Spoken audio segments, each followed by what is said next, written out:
Devils Productions presents The Great Deep.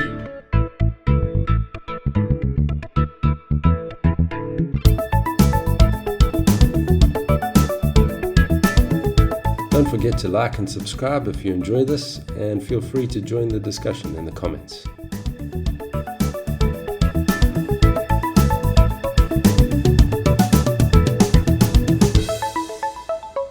Hello and welcome to episode number 43 of The Great Deep. My name is Ryan Calder, your host for the show, and this series runs parallel to the music of the Great Deep album and explores a bit deeper some of the issues and ideas and themes from the music. So today's guest is my friend Erin Fourie.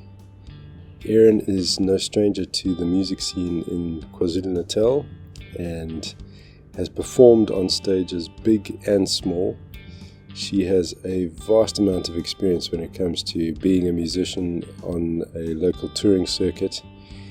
And so without further ado, let's jump into the conversation that I had with her.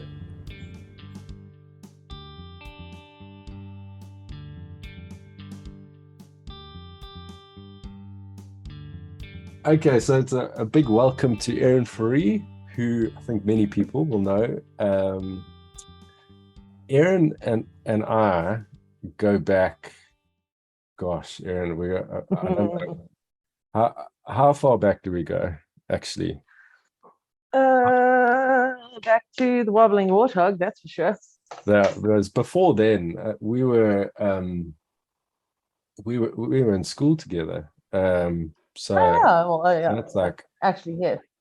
20. Yeah. What are we going now? 20 something, 25 years or something like that. Well, you were 2 years ahead of me, right? You were in Catholic. Yeah. So 25. I came in 50 years. Yeah. like I think we only really you know what it was? Joseph and his amazing Technicolor Dreamcoat. That's when kind of we actually kind of started getting to know each other. Our first musical, and that was the year 2000. Gosh, there we go. So 22 years. 22 years later. Erin, thank you very much for your time. I know you're busy, so I really appreciate you carving out some time. I wanted to talk to you about what it's like as a musician. So but I think a lot of people would be interested in some of your background and musical influences and things growing up. So I mean, what would be your earliest musical memory? My earliest it's quite a specific question.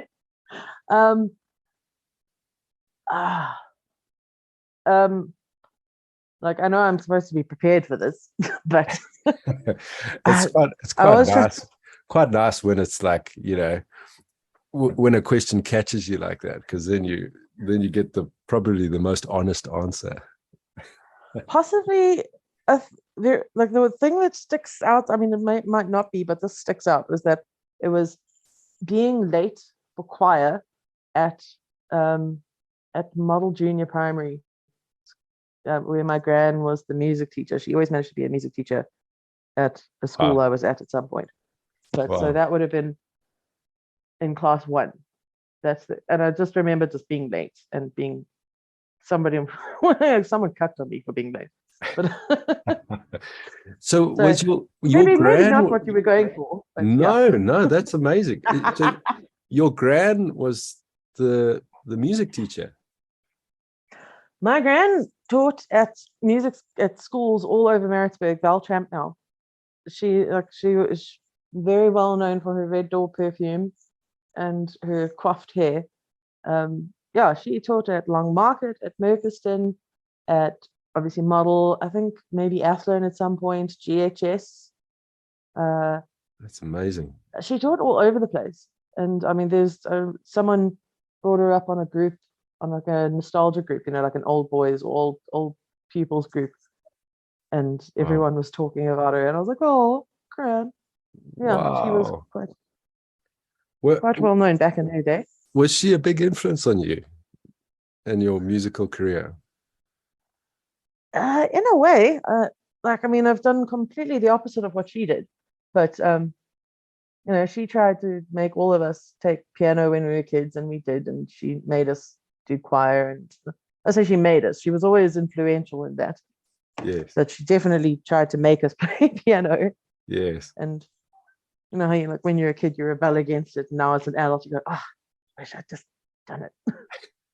Yeah. I think we both hear that so much from people, and it is one of those things. So was she wouldn't have been the influence on you picking up the guitar, though? No, I think that was, I know Tristan started playing guitar. My brother Tristan, you remember him? He Yes. was a year above me. Yes. And yes. so he started playing guitar, and it was just kind of cool. But my dad had borrowed a classical guitar from someone at work and just had it at home. And I thought it was kind of nuts. So I started trying to mess around with it. And then when I was kind of learning it more, like I put more effort into it than just messing around.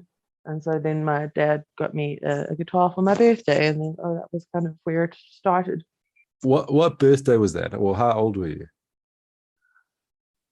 I think it was my 13th. Wow. Okay. Yeah. And a guitar is hard. A guitar is a good friend to have going through your teenage years, right? Absolutely. It was.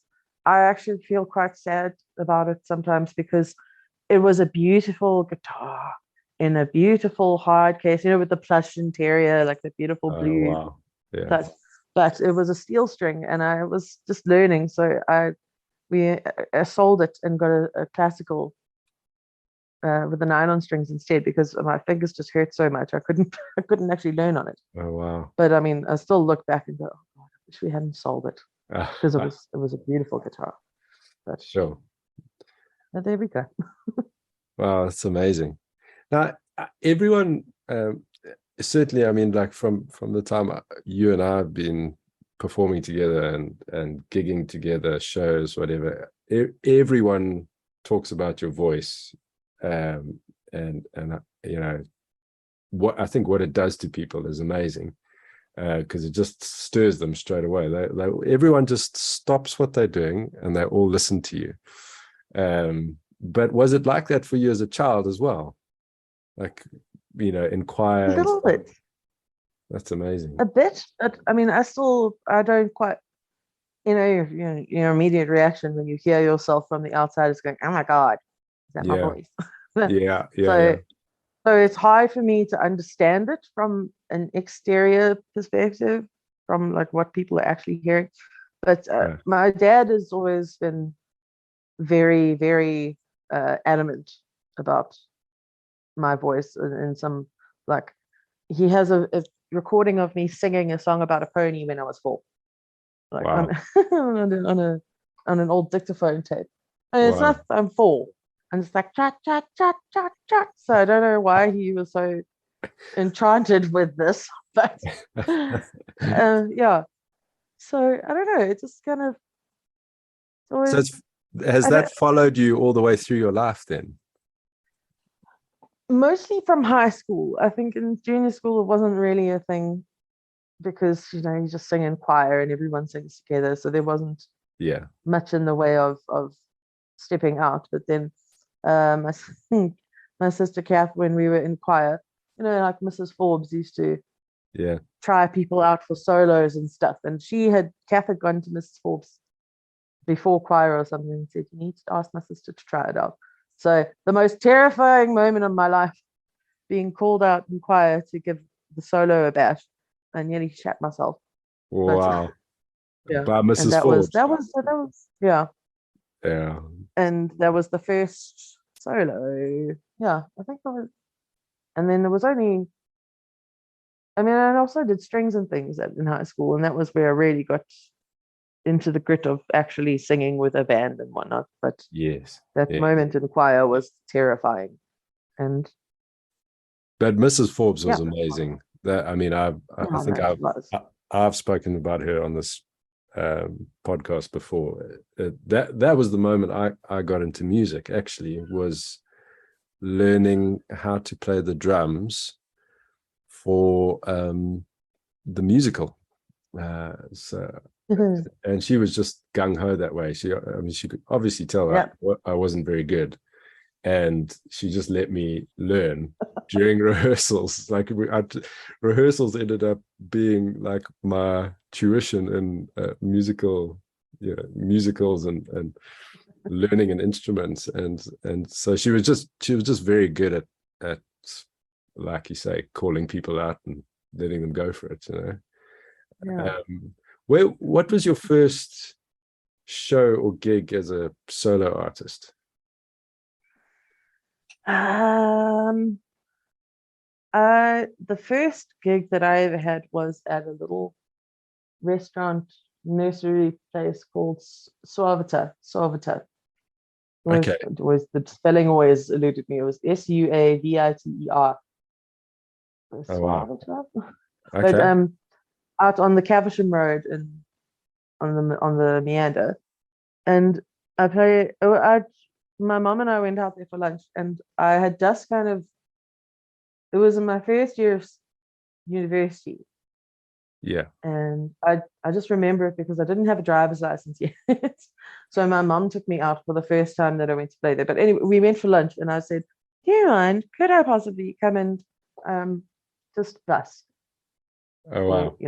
For the tips, because it was just starting out, I don't know anything. And Yeah. they were like, "Yeah, sure." And they were just very sweet, and they let me come out, and they would always give me 50 Rand for petrol and some lunch. So whether I made anything from tips or not was, just depended on who came through or whatnot. But the second week, I got my driver's license that week. So I remember very specifically being dropped off the first time, and then the second time I was able to drive myself. And I was there for about a year before they closed up shop. Okay. Yeah, but that was the first one. It was very nice. Sunday afternoon. That's amazing. And did gigs just come from there, or did you have to knock on the door for other places? Where did you go from there?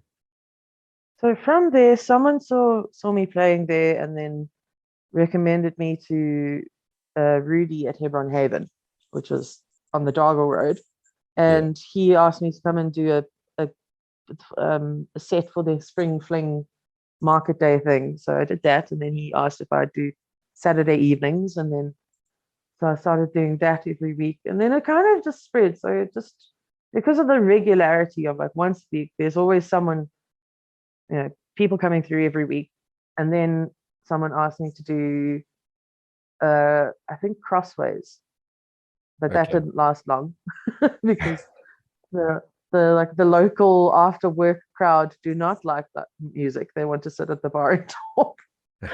They don't care. But yeah, so it's always kind of spread like that. There have been one or two times where I have gone and said, "Hey, I'd be interested in playing if you'd like that." But mostly it's people have always contacted me, or someone has recommended it, or yeah. But it is also very localized. I went to I think it's this restaurant called Park in Durban somewhere. Yes. The Berea area, I think. I don't know Durban at all, but they had musicians there, and so I went and said, "Listen, I'm a musician. I'd love to come and play if you want." And they seemed very disinterested, and I left a card, and I was like, "Hey, listen, if you can, I've got some whatever online, you can look me up." Yeah. I never heard anything, so it goes to, so it's very local. So there's quite a big divide between us and like the next hub or the next city or whatever the case is. And I suppose it's also goes to the kind of gig that you play and the kind of venue as well. You're always trying to find like a happy, for lack of a better word, a happy marriage between the two, right? Because some venues are tailored for what you do, and then other venues are not. I mean, I've got the same thing. I mean, how would you describe the kind of gigs that you play to those who haven't heard you? I like to think of myself as background a lot of the time. Um, I mean, so mostly what I do is background music, and it is like I play the Carcliffe Market quite often, and then mostly restaurants. In my younger days, there were a lot more bars involved. Yeah. Um, but I think I've moved quite a far away from that because I do a lot more golden oldies and kind of sadder, relaxed songs because I feel like that's more my niche.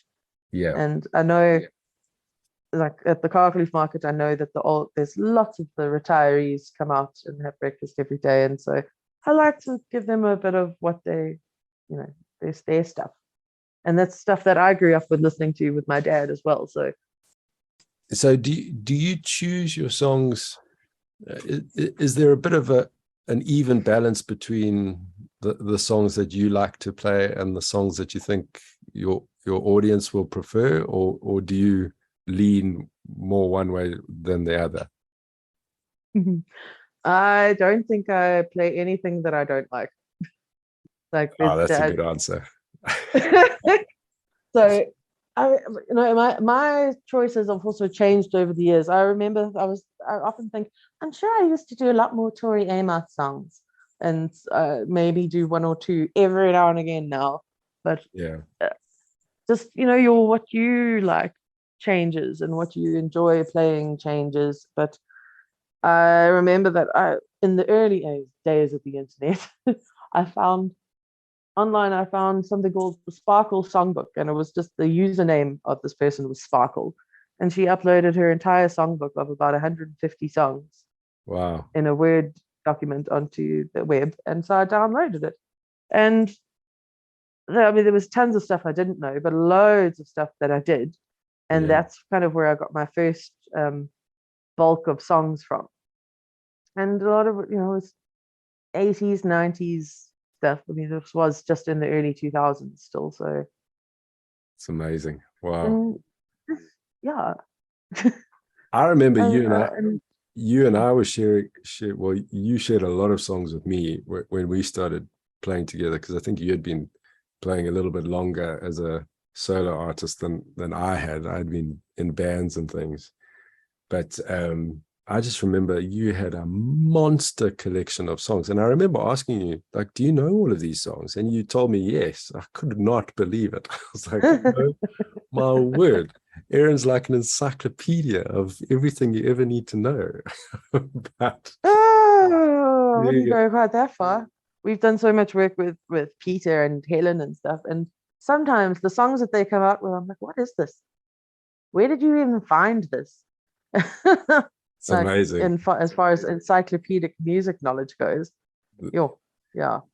That's true. And I mean, Peter Mitchell and Helen Fourie are like probably big influences on us, in the Oh yeah. certainly in the early days of our playing and performing. But like for you, how would you say the industry has changed as a performing musician, like compared to when you and I were doing shows in university compared to now, which is like the span of 2 decades? Like, how has it changed for you? I um I feel like there's more appreciation for it now. Wow. I feel like a lot more people are aware of how much work goes into stuff, like just venues even. They're more willing to pay more of what you're asking or what you think you're worth, or like there's less like when I started at Hebron Haven, I got 250 rand for a 3 hour gig. Mm, So that's and amazing. now so and it didn't change for years. Like it might have gone up to 350 like a couple of years later.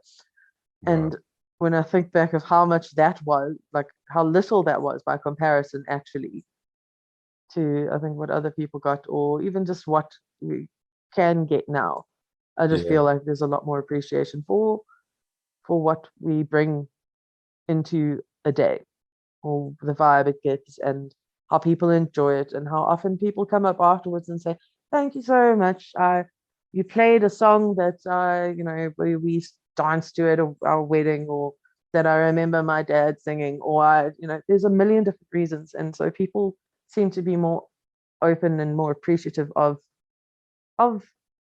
what it is, I think. Yeah. But, And I think that there are a couple of things in that for younger musicians who are wanting to like get into performing now. That's a very welcoming environment for them to go into. I mean, right, you and I both got stories of not so welcoming environments where we were playing gigs and things, and you've got loads of experiences as I'm sure a lot of other performing artists do, of like the gigs that just suck. You feel like, why am I here? What am I doing with my life? I'm horrible.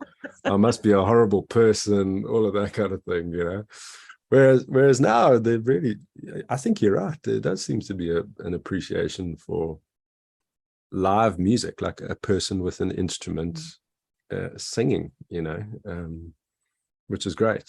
I think the other thing that's interesting is obviously the experience that you've gained performing for as long as you have. And you mentioned Hebron Haven there. That was that's like a record. I mean, how many weekends and straight years was it? Well, that was up till we went into lockdowns. So just beginning of 2020. And I started there in my first, so that was 2003. So 17 years. Or 16, 17 years I played. Not all the time, not every single weekend. And there was a time where I took like a year off and I just didn't play any music anywhere. I was tired.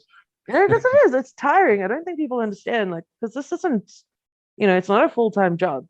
This is on top of your other work, on top of your other stuff. And it can actually just get to a point where just like, I just don't want to make noise out of my face right now. and it's stuck around for a long time, and so I took quite a long hiatus, and then eventually I was like, I feel like I'm getting the itch, and now sometimes a rest can be a good thing. But and then I did go back to Dubai. But yeah, for about 16, 17 years I was there. So if you had we talk about younger musicians, if you had anything to say to your younger self as a performer, like what advice would you give Erin Fourie when she was starting out? I don't know. It's such a strange thing to try and think of like advice. There's some clear-cut things along the way. It's like, don't take less than your worth or whatever. But actually, sometimes you do have to take less than your worth. Not all the time, and not. But like when I think that my first gig was $50 and some lunch, that was it. But it gave me the experience I needed. I don't know. I think all the lessons I learned along the way had to be learned. There was no shortcut to take. So I suppose the good advice would be just stick it out. Just keep going. Just keep swimming. Yeah. No, I like that. My father-in-law worked in management for a company, and ended up being quite successful. And he had this phrase saying, the secret for me was to work long and cheap. And I remember that actually in the middle of lockdown, when restaurants weren't operating and venues weren't open, as soon as there was an opportunity to go and busk, I just remember I love what I do, so I'm happy to go and do it and not be paid because I love what I do, right? And then as soon as things started opening up, because I've been busking, it was like the floodgates opened as well. It was like oversubscribed with and telling venues no. So I think there's a valuable lesson in just stick at it and go for it. Yeah. And sometimes it's worth the money. sometimes it's not worth the money and you should just say no. And Yeah. but I mean, like, circumstances always dictate the actions and the choices you make. And then Yeah. interestingly, I found that I think I've been far more active with gigs post-COVID than I was pre-COVID over the last several years. Amazing. So I think weirdly, although it was horrendous and still is annoying as all hell, but you know, it has been good for business, I hate to say. Yes. Because people were Yes. just like, oh, we want to get out of the house and do things, and so that has led to quite a lot of a good, entertainers are doing quite well now. It's amazing. They're little bit better than before. Yeah. That's amazing. Erin, where can people find you if they need someone to come and provide background music? What's your go-to? Musical therapies. My go-to. What in terms of how do you get? How Facebook can is always good. Facebook? Yeah. I have a normal people profile, and I have a Erin Fourie music page. I think people have managed to somehow successfully get hold of me through that. Although I'm never fully trusting Facebook to actually deliver all its messages. Yeah. I also have a website, which I've forgotten what it's called, but if you go Erin Fourie Music in Google, you should be able to find it, and it has a contact page there as well. That's great. Yeah. Erin, you and I have got a show coming up together, which I'm quite excited about. But thank you very much for your time.